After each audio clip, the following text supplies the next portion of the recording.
So here's a quick review on these little Cuttlebones for birds.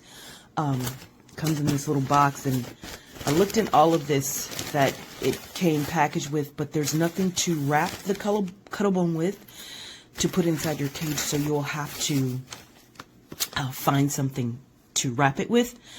I used a little twist tie, but whatever you use. My birds haven't discovered it yet. I guess they're just like, they've never seen one before, so I guess they're like, what is this thing? But they come in different sizes, and it's a Cuttlebone. It's not bad at all. And I forget how many is in here, but there's ample. There's a lot of them inside of the bag. Some larger than the others. So there you have it.